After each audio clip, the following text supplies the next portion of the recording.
क्या सही हो गया? बार बार तो मैं वही पूछ रहा हूँ। आज भी तो लोग वहाँ हिंसा भड़क रही है, आज भी तो लोग आपस में मारने काटने पर उतारू हैं। आपको दिखाई नहीं देता वहाँ? अगर नहीं दिखाई देता है तो फिर आपका हाल भी अंजना ओम कश्यप की तरह, चमन चोपड़ा की तरह, रूबिका लियाकत की तरह, और कौन है गुल्लू देवगन की तरह आपका हो गया। तो मैं क्या करूँ? उनका कोई इलाज नहीं है भाई। उनके दिमाग में पूरी तरीके से गोबर भर गया है। वो देखना ही नहीं चाहते, वो सिर्फ ये देखना चाहते हैं कि प्रधानमंत्री नरेंद्र मोदी का बड़े गर्मजोशी से स्वागत हुआ अमेरिका के हेलीपैड पे। क्या खाया, कहाँ बैठे, कहाँ सोए, ये सब उनको दिखाई देता है। देश की जनता इस मीडिया को कहाँ दिखाई देती है? जो काम इस देश के प्रधानमंत्री को करना चाहिए था, वो काम राहुल गांधी वहाँ करने के लिए पहुंचे हैं। सिर्फ पैसा कमाने के चक्कर में, अपनी टीआरपी को बढ़ाने के चक्कर में, अंधभक्ति करते करते आप इतने मकसूर हो गए इस भारतीय जनता पार्टी और नरेंद्र मोदी के चरणों में झुक करके कि आपको इस देश की सच्चाई नहीं दिखाई देगी। और शांति की अपील करने के लिए हमने आज कैंडल मार्च निकाला और हर व्यक्ति को अपील करनी चाहिए, आप सभी को अपने चैनलों से अपील करनी चाहिए, हर पत्रकार को अपील करनी चाहिए। वही अपील करने के लिए आज हम जंतर मंतर पहुंचे थे। देश की मीडिया तो कह रही राहुल गांधी हिंसा भड़काने गए वहाँ। अरे देश की मीडिया तो बहुत कुछ कहती है। देश की मीडिया पर अगर हमने भरोसा किया होता और देश की मीडिया पर अगर इस देश की जनता ने भरोसा किया होता तो आज मणिपुर और बुरी तरीके से जल रहा होता। आज लोगों ने देश की मीडिया को देखना बंद कर दिया, अखबारों को पढ़ना बंद कर दिया। आप जैसे सोशल मीडिया के चैनलों को देख करके वो कई सारी चीजें हकीकत में समझ पाते हैं कि आखिर स्थिति है क्या देश की।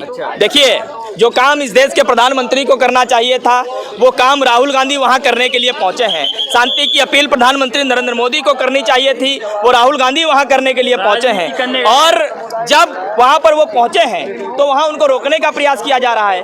मणिपुर की जनता इस बात को कह रही है, मणिपुर की जनता इस बात को कह रही है कि आप खुद आना नहीं चाहते, किसी को भेजना नहीं चाहते हो। अगर कोई आकर के वहाँ शांति स्थापित करने के लिए प्रयास कर भी रहा है तो आप उसे भी रोकने का प्रयास कर रहे हो। कितना भी आप प्रयास कर लीजिए, गोपाल जी वो तो कह रहे हैं बिल्कुल वहाँ पे शांत माहौल है, ये तो जान करके वहाँ जाके आपको दिखाई नहीं देता। जो लोग कह रहे हैं उनको दिखाई नहीं देता।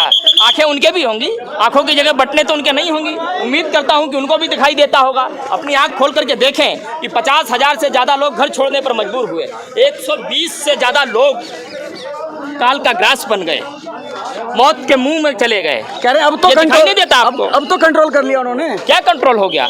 अभी आपको दिखाई नहीं देता कि किस तरीके से हिंसा भड़क रही है, किस तरीके से आगजनी हो रही है? उसका कद इतना बड़ा है कि हिंसा के बीच जब राहुल गांधी वहां पहुंचे हैं तो वहां की जनता इस बात को कह रही है, हो न हो अब कोई व्यक्ति आया है जो शांति स्थापित करने के लिए पूरी कोशिश करेगा और शांति स्थापित होगी भी। आपको याद नहीं है शायद, और मुझे लगता है कि बहुत ग्राउंड रिपोर्ट नहीं करते हो आप। करते होते तो आपको ये पता होगा कि जिस दिन से 3 मई से हिंसा शुरू हुई, आज 58-59 दिन हो गए, वहाँ कांग्रेस का हर कार्यकर्ता पहले दिन से मौजूद है, लगातार उनके बीच मौजूद है। तमाम राहत शिविरों में खाना पहुंचाने का काम कर रहा है, उनके लिए रात को सोने के लिए बिस्तर पहुंचाने का काम कर रहा है।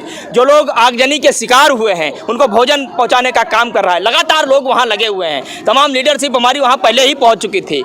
राहुल जी अभी वहां पर गए हैं और जब गए हैं तब एक ही बात वो कह रहे हैं मणिपुर की जनता से, सरकार पे कोई आरोप नहीं लगा रहे हैं, मणिपुर की जनता से वो कह रहे हैं कि अगर आप अपने मनों से, आप अपने दिलों से नफरत को नहीं निकालोगे तो आपका ही नुकसान होगा। ये देश की सरकार तो ताली बजा करके हट जाएगी, वो तो सिर्फ ये देखेगी कि चुनाव हार गए या चुनाव जीत गए, नुकसान किसका है। इसीलिए वो शांति की अपील कर रहे हैं और इसीलिए वो कह रहे हैं कि आपको अपने दिलों में नफरत की जगह मोहब्बत स्थापित करनी ही पड़ेगी। आप मोहब्बत स्थापित करेंगे तभी दोनों समुदायों के बीच बातचीत का रास्ता खुल सकेगा, और जब बातचीत का रास्ता खुलेगा तभी तुम्हारे मन में एक दूसरे के प्रति जो नफरत, कड़वाहट जो भरी हुई है वो सुलझ सकेगी। लेकिन बीजेपी तो कह रही है कि राहुल गांधी राजनीति करने गए हैं वहाँ पे। बीजेपी तो बहुत कुछ कह रही है। प्रधानमंत्री नरेंद्र मोदी मणिपुर को जलता हुआ छोड़कर अमेरिका चले गए। कौन सा देश का ऐसा प्रधानमंत्री होगा, इतना संवेदनहीन कौन प्रधानमंत्री हो सकता होगा जो अपने लोगों को जलता हुआ छोड़कर, अपने लोगों को हिंसा के बीच छोड़ करके देश से बाहर चला जाए? ये काम प्रधानमंत्री नरेंद्र मोदी ही कर सकते हैं। लेकिन वो कह रहे हैं ये जब सब कुछ सही हो गया जब आए हैं यहाँ पे। क्या सही हो गया? बार बार तो मैं वही पूछ रहा हूँ।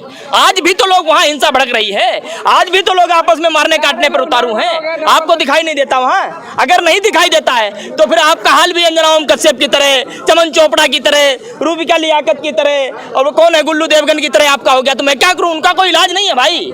उनके दिमाग में पूरी तरीके से गोबर भर गया है, वो देखना ही नहीं चाहते। वो सिर्फ ये देखना चाहते हैं कि प्रधानमंत्री नरेंद्र मोदी का बड़े गर्मजोशी से स्वागत हुआ अमेरिका के हेलीपैड पे, क्या खाया, कहाँ बैठे, कहाँ सोए, ये सब उनको दिखाई देता है। देश की जनता इस मीडिया को कहाँ दिखाई देती है?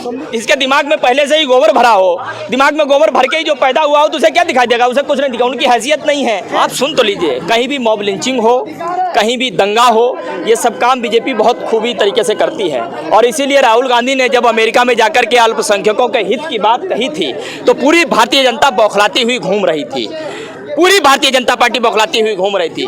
तमाम लोग इस बात की पहल कर रहे थे कि उन्होंने देश के बाहर जाकर के देश की बेइज्जती की। इस बात को आपको देखना होगा। आप सिर्फ पैसा कमाने के चक्कर में, अपनी टीआरपी को बढ़ाने के चक्कर में, अंधभक्ति करते करते आप इतने मकसूर हो गए इस भारतीय जनता पार्टी और नरेंद्र मोदी के चरणों में झुक करके कि आपको इस देश की सच्चाई नहीं दिखाई देगी। एक बात और आपको बता दूं कि जब दिक्कत होगी, जब आपका घर जलेगा, जब आपके घर के लोग उस आग में झुलसेंगे, तब भारतीय जनता पार्टी बचाने नहीं आएगी आपको, तब नरेंद्र मोदी बचाने नहीं आएंगे आपको, तब प्रवक्ता संबित पात्रा बचाने नहीं आएगा आपको, तब आपके लोग बचाने आएंगे आपको। और आपके पास रहने वाला, चाहे वो कांग्रेस का हो, चाहे वो कम्युनिस्ट हो, चाहे कोई भी हो, हिंदू हो, मुसलमान हो, सिख हो, बचाने आपको वही आएगा। और इसलिए तो मैं कहता हूं कि आपको वापस लौटना होगा उस पटरी पर जहां हिंदू, मुस्लिम, सिख, ईसाई आपस में सब भाई भाई का नारा चरितार्थ किया जाता था, मोहब्बत के संदेश दिए जाते थे, जहां नफरत मिटाई जाती थी, एक दूसरे के साथ लोग उठते थे, बैठते थे, खाना खाते थे, घूमते फिरते थे। आपको उस धुरी पर लौटना ही होगा। नहीं लौटोगे तो बीजेपी तो 9 सालों से एक ही लीक पर चलती चली आई है, फूट डालो और राज करो, नफरत पालो और वोट पाओ, यही काम तो बीजेपी करती हुई आई है। आप देखिए, अमेरिका से लौटने के बाद प्रधानमंत्री ने एक बहुत बड़ी मीटिंग बुलाई थी, और उस मीटिंग में वो चर्चा शायद यही कर रहे होंगे, क्या अभी सिर्फ 50,000 लोग ही घर छोड़ने पर मजबूर हुए हैं, अभी सिर्फ 120 लोग ही मरे हैं, अभी आगजनी बढ़ती नहीं कम होती जा रही है, वो इसी बात की चर्चा कर रहे थे। और एक चर्चा और हो रही थी उस मीटिंग में, देखो मणिपुर जले तो जले, 2024 चुनाव आ रहा है, हमारी पटकथा तो तैयार हो रही है ना। अब इस बात की प्लानिंग करके तुम ये बताओ, हमें मेट्रो पे सफ़र करना है, हम कहाँ उतरेंगे, हम कहाँ बैठेंगे, हम कहाँ चढ़ेंगे, किस गेट से निकलते समय एनआई में हमारा फ़ोटो बहुत अच्छा आएगा, पिक्चर बहुत अच्छी आएगी। तमाम ऐसी चीज़ें जो हैं प्रधानमंत्री यही करते आए 9 साल से, और यही वो उस दिन भी कर रहे थे।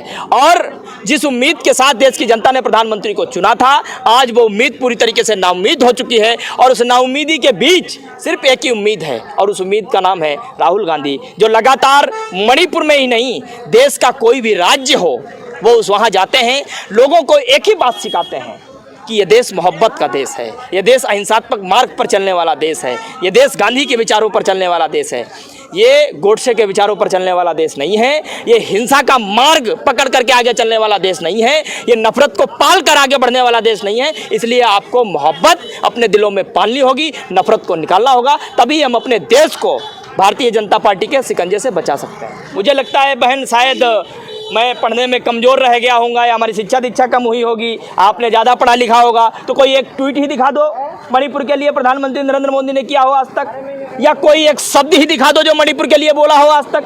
बोला है क्या?